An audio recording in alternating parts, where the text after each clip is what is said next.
ज्योतिष के इस कार्यक्रम में मैं भगवान हनुमान का आह्वान करता हूं कि वो आएं और आशीर्वाद दें। आपका स्वागत है ज्योतिष के इस अनूठे प्रोग्राम में, जहां पर आज मैं एक ऐसी बात डिस्कस करूंगा जिससे आप सभी कहीं ना कहीं जुड़े हुए हैं। अहम और उससे होने वाले नुकसान, जो ये मैं की प्रवृत्ति होती है, ये आपके अंदर कितनी है और इससे आपको कितना नुकसान हो रहा है। स्वयं भगवान भी इस अहम से और मैं से जो है वो बच नहीं पाए। चंद्रमा की 27 बीवियां हैं, 27 नक्षत्र जो हैं वो उनकी बीवियां माना जाते हैं। और सबसे ज्यादा प्रिय कौन है चंद्रमा को? रोहिणी। अधिकांश समय वो रोहिणी के साथ बिताया करते थे। तो सारी की सारी जो उनकी पटरानियां थीं वो कुपित होकर दक्ष के पास गईं और उन्होंने जो है वो कंप्लेंट की कि जो चंद्रमा है वो सारा का सारा समय जो है वो रोहिणी के साथ बिताते हैं। दक्ष ने भगवान चंद्रमा के इस अहम से कुपित होकर उनको श्राप दिया और इसी श्राप के कारण वो जो है 15 दिन जो है वैक्स करते हैं और 15 दिन वेन करते हैं, यानी जो कृष्ण पक्ष है और जो शुक्ल पक्ष है वो इसी कारण से होता है। तो ये जो अहम है वो बहुत अनिष्टकारी होता है। और ये करता क्या है? आपकी कुंडली के अंदर बहुत सारे भावों को ये खराब करना आरंभ करता है। सबसे पहले तो जो लग्न है, सबसे पहला हमला तो उसके ऊपर होता है। उसके बाद तृतीय भाव के ऊपर हमला होता है। तृतीय भाव करेज का होता है। जो बल आप प्राप्त करते हैं लगन की वजह से वो तृतीय भाव से दिखाई देता है। फिर उसके बाद ये छठे भाव को जो है प्रभावित करता है। उसके बाद अष्टम भाव को करता है, एकादश भाव को करता है और द्वादश भाव को करता है। यानी कि ये मंगल से भी ज्यादा अनिष्टकारी हुआ।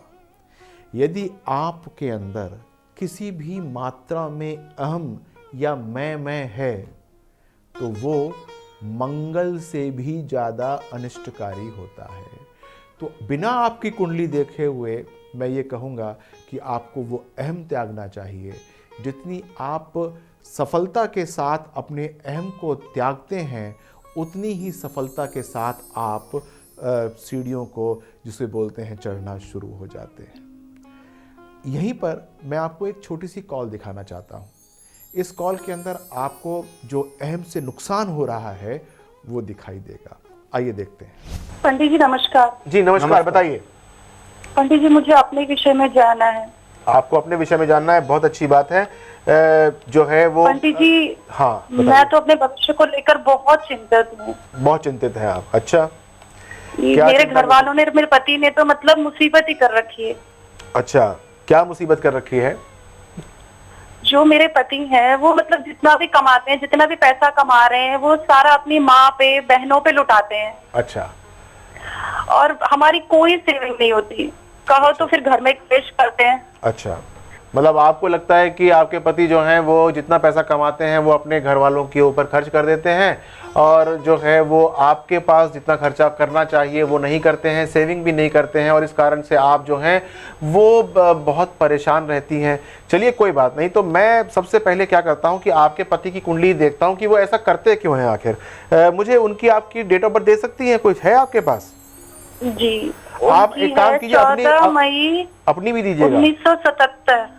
14 मई 1977। 14 मई। और क्या समय है?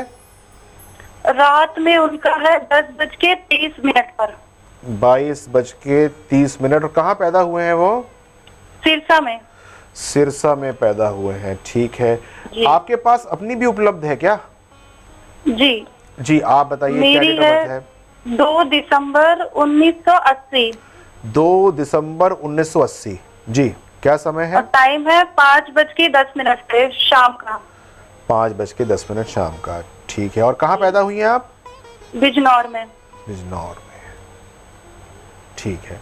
आपकी पति की मैंने कुंडली बनाई है, आपकी बना ली है। आपके पति का जो लग्न आता है वो धनु लग्न आता है, और जो राशि आती है वो मीन राशि आती है और चतुर्थ भाव के अंदर केतु भी है, मंगल भी है, चंद्रमा भी है, वीनस भी है। आप कहती हैं कि सारा पैसा जो है वो लुटाते हैं अपने घर पे, लेकिन मुझे तो ये लगता है कि वो जितना मर्जी लुटाते हो, लेकिन उनकी माँ जो है सोचती होंगी ये कोई पैसा मुझ पे खर्च नहीं करता है, ये सारा अपनी बीवी को देता है। ऐसी बात तो नहीं लगती आपको कि वो आपको अपनी सास से ये सुनने को मिलता हो कि तुम जो हो सारे के सारे पैसे अपने पास रखते हो?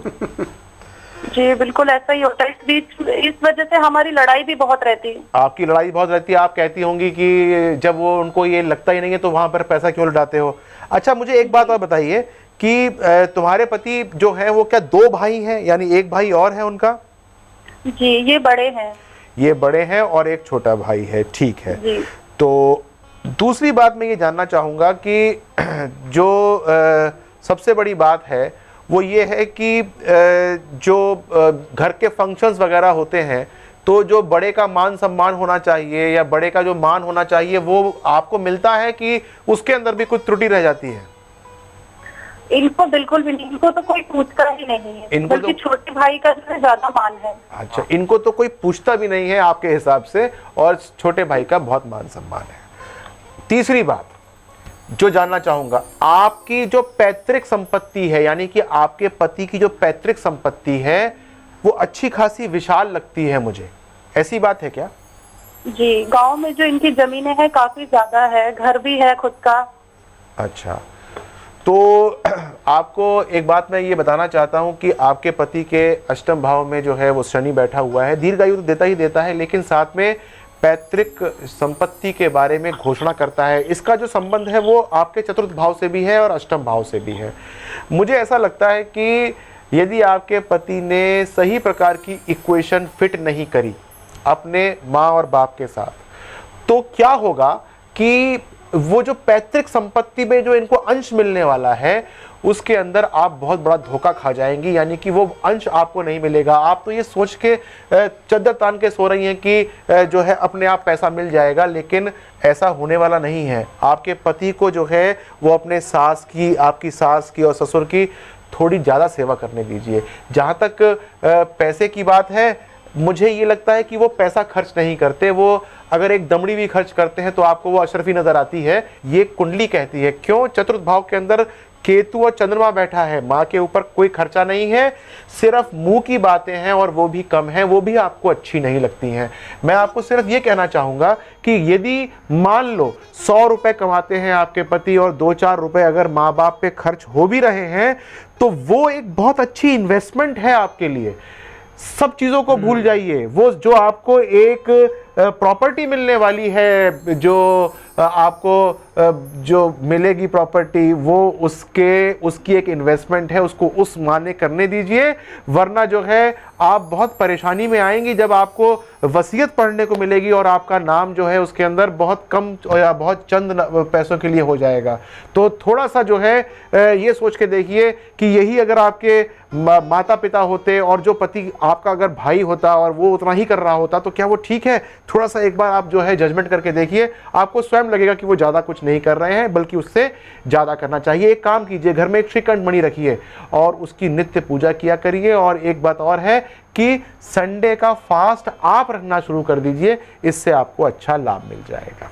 तो आपने ये बात देखी कि वो जो लड़की है उसको सिर्फ अपना ही दिखाई देता है, यानी कि उसके पति जो हैं वो सिर्फ उसके लिए कार्य करें, और यदि वो किसी के लिए बोलते भी हैं तो उससे वो उसको अप्रिय नजर आता है। और जब मैंने उसको बताया कि अष्टम भाव उसका प्रभावित हो जाएगा, यानी कि जो पैतृक संपत्ति है वो नहीं मिलेगी यदि तुमने अपने पति को कुछ भी हल्का सा भी अंकुश लगाया, तो वो बहुत परेशान हो गई। और आप भी ये समझ लीजिए कि यदि आपके अंदर वो अहम या मैं की भावना है तो वो किसी न किसी भाव को नेस्त नाबूद कर देती है, और इतनी बुरी तरीके से करती है कि फिर कोई भी उपाय उसको ठीक नहीं कर सकता है। मेरी बात यदि आपको भली भांति समझ में आ रही हो तो मैं आपको जो है वो एक और कॉल दिखाना चाहता हूँ। ये भी मैंने एक लाइव प्रोग्राम में किया था, और इसके अंदर जो है वो किस प्रकार से अहम उसको परेशान कर रहा है ये बताने की मैंने चेष्टा की थी। कृपया करके ये कॉल देखिए। गुरु जी नमस्कार, मैं गिरधारी लाल बोल रहा हूँ भोपाल से। जी बताइए। गुरु जी बहुत कष्टों में हूँ। अच्छा। उम्र के इस पड़ाव में सबने मेरा साथ छोड़ दिया। अच्छा। मेरी पत्नी मुझसे अलग बच्चों के पास रहती है, बच्चे मुझे पूछते नहीं, कोई मुझे पूछता नहीं, सब मुझसे दूर रहते हैं। अच्छा। आप समझिए कि मैंने सबके लिए सब कुछ किया, पढ़ाया लिखाया, शादियां की, सब कुछ कराया, सब कुछ दिलाया। अच्छा। लेकिन अब जब मेरी बारी आई, जबकि मेरी सेहत भी ठीक नहीं रहती, अच्छा। तो सबने मुझसे मुंह मोड़ लिया। अच्छा। मैं बीमार रहता हूँ, लेकिन कोई मुझे कुछ पूछता नहीं, अकेला रहता हूँ। अच्छा। क्या करूँ? कम से कम जिंदगी के जो बाकी दिन है वो कम से कम कुछ तो शांति से कटे। अच्छा। तो जो है वो आपको अपनी डेट के बारे में कुछ आइडिया है गिरधारी जी? पूरा आइडिया है जी। डेट ऑफ बर्थ 10 सितंबर 1946। 10 सितंबर 1946 है आपकी डेट ऑफ बर्थ।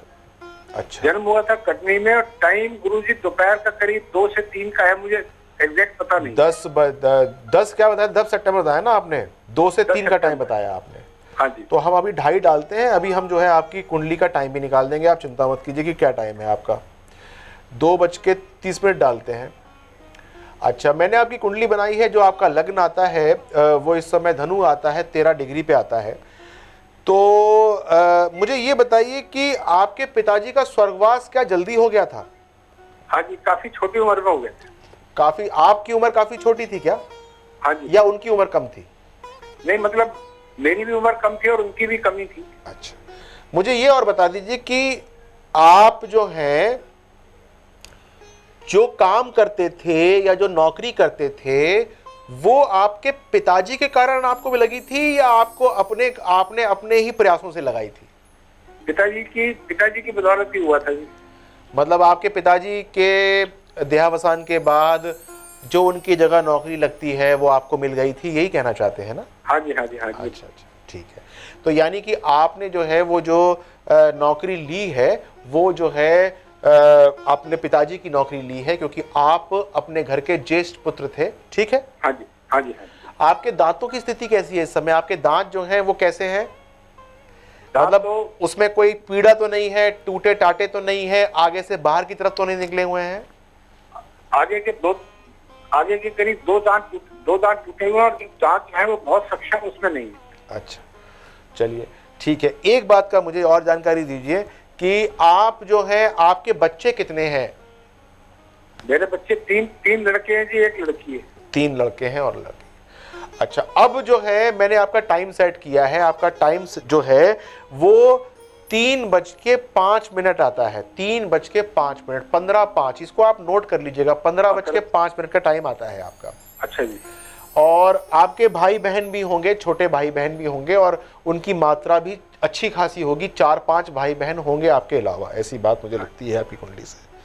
आपकी जो माता है वो काफी समय तक जीवित रही होंगी आपके पिताजी के जाने के बाद, ठीक बात है? हाँ जी, हाँ जी, करीब 18-20 साल ज्यादा रही। अच्छा, अब मैं आपको कुछ बताना चाहता हूं, और फिर आपकी जो बात है वो मैंने सारी की सारी सुन ली है, लेकिन मैं आपसे ये कहना चाहता हूं कि आपने अपने परिवार को पाला, आपने अपने भाई बहनों को पाला, आप नौकरी करके लाते थे और उनको पालते थे कि नहीं पालते थे? हाँ बिल्कुल। जो आप पैसा कमाते थे उनके ऊपर आपको खर्च करते थे, और आपको लगता था कि ये आप सारा खर्चा उनके ऊपर कर रहे हैं, और आपके जो अपने फैमिली मेंबर्स हैं, यानी कि आपकी वाइफ हैं और आपके बच्चे हैं, उनको भी यही लगता होगा कि आप अपने भाई बहन के ऊपर पैसा खर्च करते हैं, और आपको भी लगता होगा, और आप काफ़ी रुआब में रहते होंगे उस समय कि आप सबको पालते पोसते हैं, और आपने उनकी शादी इत्यादि भी की होगी, ऐसी बात है कुछ? हाँ, सही कह रहे हैं गुरु। अच्छा, और जहां तक आपके अपने बच्चों की बात है, आपने उनकी भी कहते काफी अच्छी तरह देखभाल की होगी, और आपको ये लगता है कि अब वो जो है वो कोई भी आपके साथ नहीं है। अच्छा, अब मैं आपसे ये कहना चाहता हूं कि हमारे मन में कुछ गुरूर होते हैं, हम ये सोचते हैं कि हम सब कुछ कर रहे हैं, ये हमने किया है, ये हमने किया है। लेकिन जब हमने अपने आप से नौकरी ली हो तब भी वो भगवान की होती है। आपको तो आपके पिताजी नौकरी गिफ्ट देकर गए, और वो गिफ्ट वाली नौकरी जो है किस लिए आपको मिली? क्योंकि आप ज्येष्ठ पुत्र थे। वो भी इसलिए सरकार ने आपको दी होगी, या जिस कंपनी में आप काम करते होंगे इसलिए दी होगी कि आपके आश्रित लोग हैं, आपके पिताजी के आश्रित लोग हैं। आपने जो आपको चीज गिफ्ट में मिली, आपके मन में हमेशा ये बात रही होगी कि मैं कर रहा हूं, जबकि आप नहीं कर रहे हैं। आप जितने गुरूर में अपने वो 20, 25, 30, 40 साल जब तक आपने वो नौकरी की होगी आप रहे होंगे, बल्कि आप जो है अब परेशानी में है, वो सब बातें जो हैं वो उल्टी होकर आपके ऊपर गिर रही हैं। मैं आपको सिर्फ इतना कहना चाहता हूं कि यदि हमने अपने जीवन को उस समय समर्पण के भाव से जिया होता, ज़्यादा हमने अपने आप को कलेक्टर नहीं समझा होता, तो शायद जीवन का हम किसी अच्छे पड़ाव पे होते। अब आपके भाई बहन जिनका आपने किया, सो कॉल्ड किया, वो भी आपके अगेंस्ट हैं। जो बच्चे हैं जिनका भी आपने किया, लेकिन आपने उनको बहुत जताया कि मैं ये भी कर रहा हूँ, मैं तुम्हारा वो भी कर रहा हूँ। आप जब भी किसी से अभी भी बोलते होंगे तो लगता होगा कि हाँ पता नहीं कितना काम इन्होंने अपने लिए किया है, लेकिन ऐसी बात नहीं है। आपने जो कुछ भी किया वो आपने सिर्फ एक कन्वेयर बेल्ट का किया, आपने कहीं से लिया और कहीं दिया। आपका जीवन अभी थोड़ा सा ठीक होने में समय लगेगा, लेकिन एक छोटा सा काम करना शुरू कीजिए, उससे अच्छा लाभ होगा। सुबह ध्यान लगाया करिए, मेडिटेशन किया करिए, कम से कम 20 मिनट रोज सुबह किया करिए। और रोज सुबह जो है एक काम कीजिए, चंद्र मंत्र का उच्चारण भी किया करिए। 3 मालाएं कीजिए, ओम श्राम श्रीम शौम सह चंद्रमसे नमः। इस मंत्र का उच्चारण करना आरंभ कीजिए, मन को शांति मिलेगी। आप जो है अपने आप को आकलन कर पाएंगे कि आप क्या अच्छा करते हैं, क्या बुरा करते हैं। जीवन जो है वो मधुर होना शुरू हो जाएगा, और हाँ, बच्चे भी लौट के आने की संभावना बनी। अब आपको ये बात समझ में आनी चाहिए, शास्त्रों के हिसाब से जब आप दान करते हैं तो वो दान आपको याद नहीं रहना चाहिए, तभी उस दान का महत्व है। कहीं पर आप जाकर कुछ देकर आते हैं, यदि आपको वो बात याद रह गई तो उसका प्रतिफल आपको प्राप्त नहीं होता। ये व्यक्ति अहम के अंदर जीवित हैं। इन्होंने किसी के साथ कोई भी कार्य किया हो, या लाभ के लिए या हानि के लिए किसी को कुछ दिया हो, तो इनको अभी तक सारी की सारी बातें याद हैं, यानी कि वो दान की श्रेणी में नहीं आया। बहुत बार क्या होता है कि इसका प्रतिफल हमको प्रारब्ध के हिसाब में जुड़ जाता है और अगले जन्म में प्राप्त होता है, लेकिन इनको ये इसी जन्म में प्राप्त हो रहा है। यानी कि किसी की मदद करी और वो जो है इनसे विमुख हो गया, किसी को कुछ दिया तो उसने इनका मान नहीं किया। यानी कि आपने भी देखा होगा कि बहुधा क्या होता है कि कोई व्यक्ति जाकर कहीं पर कुछ मदद कर देता है, कुछ पैसे दे आता है या कुछ मदद करता है, लेकिन वो उसको इतना गाना आरंभ कर देता है कि मैंने ये किया। कहीं पर भी कोई इंस्टांस होती है तो उसको जो है वो बताने से चूकता नहीं है। ये उसकी एक इनहेरेंट क्वालिटी होती है, जिसके कारण से जो उसने वो दान किया होता है उसका उसको लाभ नहीं मिलता, बल्कि जिसने दान लिया होता है उसके वो कोप का पात्र बन जाता है।